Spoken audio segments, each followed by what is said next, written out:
Well, hello, free people of the Rocky Mountain region, and welcome to this Free State Colorado interview. Today, I'm joined by Jon Caldara, president of the Independence Institute, editorial columnist for the Denver Gazette, and his program, Devil's Advocate, can be seen Friday nights on Colorado Public Television, Channel 12. Well, Jon, I hope you're well, and thank you for joining me today.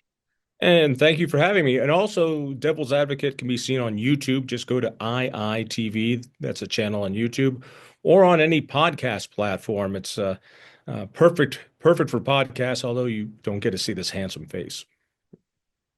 Well, Jon, there's a trend happening in Colorado politics that should concern everyone, and that's this trend away from transparency and towards secrecy in government.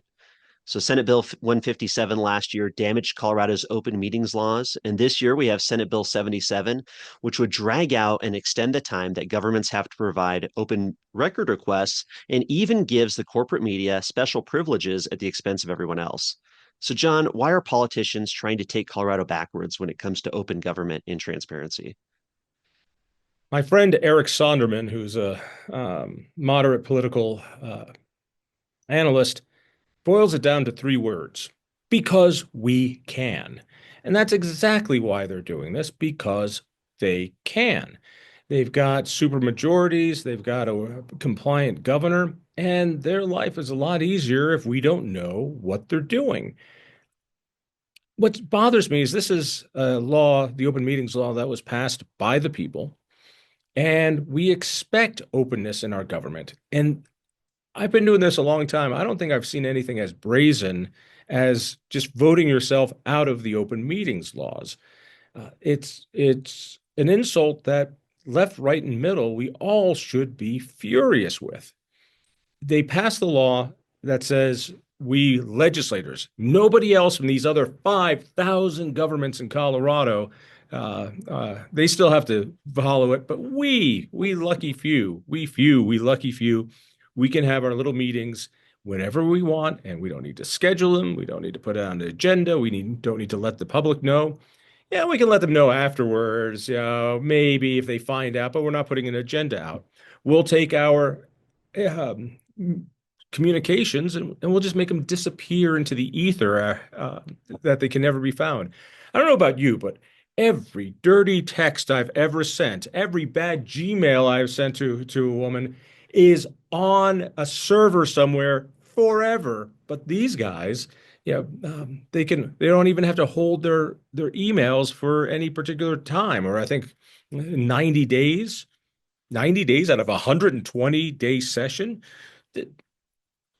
And I'm surprised how many people aren't violently upset about this. Definitely. I mean, it's totally outrageous, and hopefully we can shine a little bit more light on what the state legislature has been doing. Because, I thought that was the nature of representative government. I thought we have a democracy here where the people are supposed to be able to participate in our government and we vote. We're supposed to know what happens. And how can people be informed? How can they be informed voters or advocates for what they believe in if they don't know what these legislators are doing? I'll give you a case in point. They passed this at the end of the legislative session last year, and then along comes our special session on property tax. How did they decide what they were going to pass? Did they do it through bringing in all the stakeholders? No. Was the media there to take a look at what was happening? No, they did it secretly, and they knew they had the votes, and then they just passed their law. This is not what sunshine is about. This is not what open government is about. Government shouldn't be embarrassed to show you what's going on. It is, we keep talking about the threats to democracy. Oh, heaven forbid democracy is on the ballot. Oh my God, democracy is gone. No, democracy isn't ruined at Washington. It's right here in our own backyard.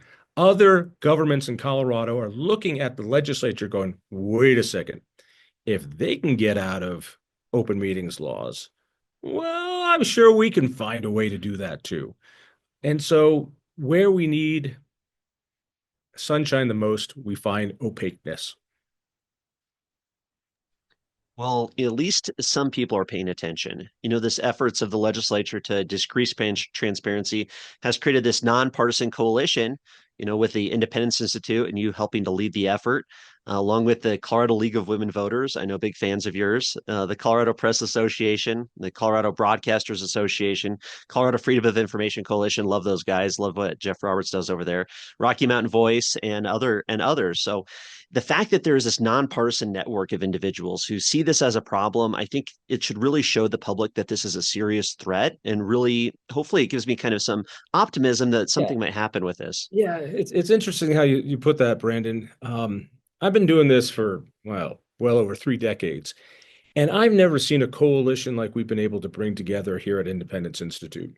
Talk about people who are not big fans of mine, not big fans of the work we do, but they're hacked off about this. Colorado Public Radio, I think, is a mouthpiece for the left. They're at the table. They're not fans of mine. League of Women Voters, Jason Saltzman with the Times Recorder. These are people who we do battle with quite often, and they're at the table because they want openness as well. And so we've been working on a couple of things. First one is, of course, what's going on in the legislature. There's some bills, as you mentioned, to make the system even worse and make people have to wait even longer to find out what's happening to them. Senator Pelton has a bill to try to make that a little bit better. I'm sure that's a DOA. But we've come to a slow, sad realization that we need a constitutional amendment that the legislature can't overrun. We need some sort of protection that not only reverses their bad open meetings laws, but has an open government guarantee, something that says, here's what it's going to cost to do open records, here's how long they have, here's what the open meetings have to be, here are the records that we can get. Anybody who's done CORA, which stands for Colorado Open Records Act, CORA requests, find that you ask one district for something and they'll just give it to you. It's wonderful. The same district someplace else, oh no, you can't see that. That's a work project. Or you can come, but it's $1 a page, and that's 10,000 pages. The way that all these governments push back on openness tells us we absolutely need to have a consistent, uniform code of transparency throughout Colorado's 5,000 governments. Yeah, it's a great point. I mean, I think that is so important, and it's really going to take that constitutional amendment because, yeah, like you kind of started off in the beginning here, these legislators, they can take the power away from the people. They can hide what they're doing. They're not going to give that back to us unless the voters demand it. Really, there's not some altruists in there at the legislature who really truly believe in this open government. Besides the small minority like Senator Pelton and others who are willing to sponsor good pro-transparency bills. Man, one other one on this that I was unaware of until I got involved trying to bring this group together. We have they passed the bill, and then to make it look good, they said once a year we need to review how this new law is working, this new screw the voters law that says you can't see what we're doing. And so this is the only time people can come and say whether they like being pushed out of government or if they don't like it. So when would they schedule this official meeting of the executive committee of the legislature? That's the leadership of both houses.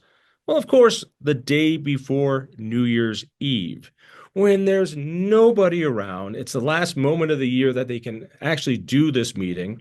And the idea is to sneak it in so they don't have to hear a bunch of people yapping about how those nasty constituents think they should see what's going on here in the Capitol.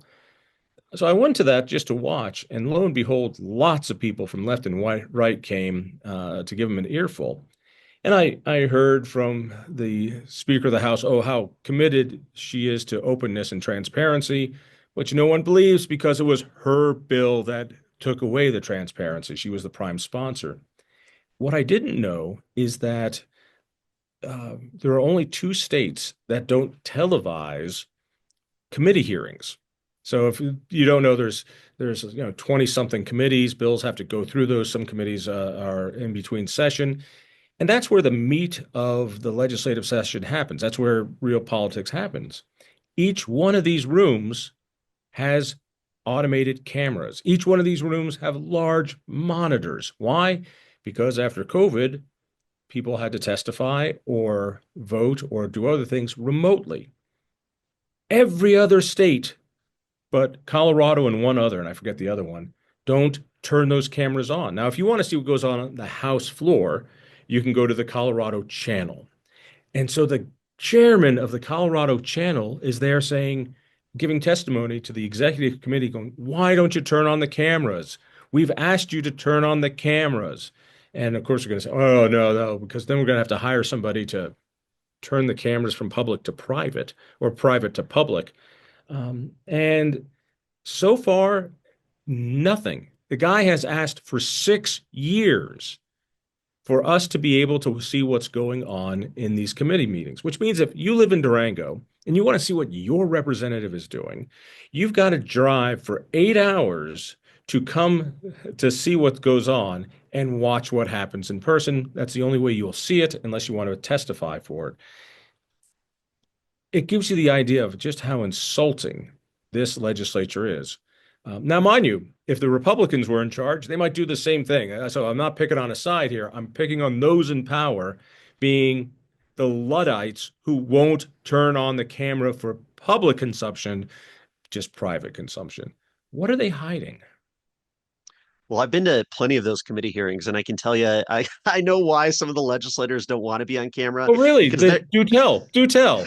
they're playing on their phone, they're playing Candy Crush, getting on Amazon, getting their credit cards out to order lunch, things like that. They walk out of the room. I mean, I've been to some of these committee hearings where you have like disabled veterans giving the most impassioned testimony you can imagine, like crying, sharing their story, and half the people in the committee are out of the room. They're who knows what they're doing. They're out there talking to people, going to have a smoke, who knows.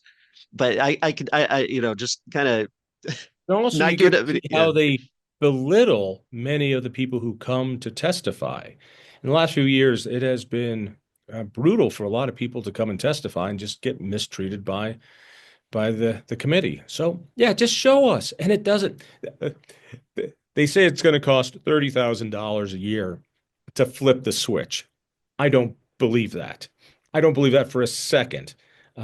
In fact, the head of the Colorado channel said, we would be happy to dissolve as an authority and hand over all of this to legislative staff so they can, turn on the cameras that are on the House and Senate floor, and they can do the other stuff as well. So we'll just give it to you. I've never once heard a chairman of an authority say to the governing body, "Oh, we'd be happy to disband if there's a simpler way to do this." That tells you how much they don't want this.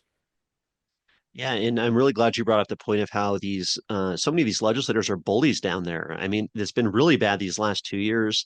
There's some very controversial bills having to deal with gender affirming care or children, especially in schools. And you have parents showing up in mass, and it's so unfortunate. I mean, some of the testimony, if it got out on video, that could swing some elections. There's great people out there who do record it because if you zoom into some of these committee hearings, you can watch it on Zoom and you can record, and people do record from there. And of course, people in the committee hearings with their phones out and other things, and you can get the audio. But nonetheless, I can imagine if you could just go on YouTube, watch these committee hearings, people can make clips of it. I mean, it could swing some elections the way these legislators are such bullies down there. Let me just repeat this in case people didn't hear it the 30 times I said it. The cameras are right there. They have remote controlled cameras already working for people who are not there on Zoom testimony. They're right there. All they have to do is type in a button and hit a button, and it goes out and can be streamed everywhere.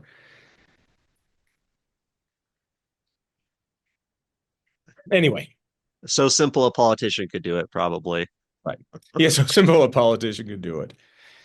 Well, And John, there yeah, really is a difference for those nerds that know you can listen into committee hearings, but you don't get a real picture that way. You don't always know who's talking. You don't know what they're referring to. If there's a slide presentation, if there's some other presentation you don't know, people deserve to see. You're allowed to go there and watch, but not everybody can do that. Matter of fact, almost no one can do that. There's 6 million constituents here. Let us see what you're doing. Yeah, and I would have to think too, committees are really where the action is. I'm a big proponent of encouraging people to show up, speak, get involved, be a participant in our representative government. And some of those speeches people come up with, some of their testimony, I mean, it's phenomenal. I mean, we have people flying in from other states, from across the country to give their expertise on bills passing through the legislature. And I just think, like you said, if it was recorded, if on video, on YouTube, people can just get to it. I mean, it would really tell more of what's happening down there. We'd get to hear different sides of the situation of these different bills, and it would give an opportunity for all these experts to get that information out there, so we can have a more informed populace. Which I thought that's what our government How wanted. many people have Ring doorbells recording every time a dog walks by in their neighborhood, but we can't see what's going on there? Um, no, it's just insulting. Well, and it kind of reminds me of, or kind of leads me to this bigger issue we have, John. Do you think that these politicians, these government officials want to keep us in the dark? I mean, aside from the transparency issue, we just saw what happened with the Venezuelan gangs in Aurora. Article came out in the Denver Gazette this last week showing that these people in Aurora knew for since 2023 that this was a problem. And of course, the governor says it's our imagination. The Denver mayor and others just downplaying the issue entirely, and it's they don't want to admit it. And part of me suspects it was an election year. They don't want to admit that maybe some of their policies have failed. But what do you think? I mean, you've been doing this a long time. What do you think? Do these politicians and bureaucrats want to keep the public in the dark, generally speaking? Why would you even ask me that? Of course, life is easier. Why is it that the politicians continue to raise our taxes by calling them fees? Because they don't want us to be asked. They don't want us as active partners in government, even though in this republic in Colorado, we are the government. They don't want us to know. And the Venezuelan gang thing, what a great example. They deny it, and then the truth comes out and we find it. The press takes what they say and reports that as truth, and they don't do their full job, which is why we don't trust the media more than ever before. One of my most interesting statistics I found were yearly Gallup surveys. In the 70s, about 85% of Americans found the legacy media trustworthy. Now it's um, now the media is less trusted than Congress. And Republicans trust the government, the media only 12% of the time. Only 12% of Republicans trust the media. Why is this? Well, because we feel that we're being played, we're being lied to. Venezuelan gangs would be one part. The Russia hoax would be another part. The what happened in with COVID would be another part. We know we're not getting the truth, which is why we need sites like yours and the work you do to bring this work out. What um, Complete Colorado does every day, what Corey Gaines does, what Natalie Menton does. These are the new activists. These are the new truth tellers. These are the people who put out news. And that's why the state would love to have transparency laws based on traditional media, or recognized media, or my favorite, credentialed media. And who gets to credential who's a media? I'll say that Brandon Work has as much right to get down to that Capitol and see what's going on as anyone else because you report. And that's the modern press. So we also see a lot of the um, legacy press trying to keep favored nation status. And I strongly believe citizens should have the same power as any journalist. Well, I appreciate that very much. And I have to say, Complete Colorado, if people don't go on there every day, you're doing yourself a disservice. It's one of the best resources to be informed and empowered about what's going on. Just completecolorado.com. You guys do a great job with that, and just can't applaud that enough. But what else can people do, John? People maybe who feel disempowered, who feel, hey, the media is lying to us, the politicians are lying to us. Sure, we have some alternative media sources where people can get a different picture of what's going on. But any other recommendations to empower people and have them be more maybe positive or motivated to try and affect things? Well, first of all, learn your rights as a citizen. You mentioned Jeff Roberts. They put together a great CORA informational package at the Freedom of Information Coalition. Freedom of Information Coalition. Maybe you could link to it in the description. They've got a terrific how to do open records requests. You should know about that and give it a try sometime and see what you have. You'll find that one government might be very helpful, the other will not. We did a survey years ago of all the universities and colleges, and we asked them for some financial information. I remember it was Mesa State University, I guess now Mesa State, yeah, University. They gave us a DVD with everything we asked on it, didn't charge us a dime, and then called me up later and said, "Did you get everything? Is there anything else you need?" CU Boulder fought us every step of the way. And CSU down in Pueblo said, no, we're not doing any of this. If you want to come down and see our records, you can do that yourself. And we're going to charge, whatever per photocopier. So our reporter went down with a portable photocopier to find the information. So you find there's no consistency here. I also recommend that you talk to your legislators and let them know how upset you are about this. Turn on the damn cameras in the committee rooms. The leadership of both houses, there's 6 people there. Those 4 Democrats, 2 Republicans, that executive committee, those are the only ones that make the decision. You don't even have to take a full floor vote. They can do it themselves. So lean on them and ask them why. And they'll say, well, it's a cost. There's this and that. And so, really, you got money for everything else, but you got money, but you can't find money for one person to turn on the camera. I don't believe you.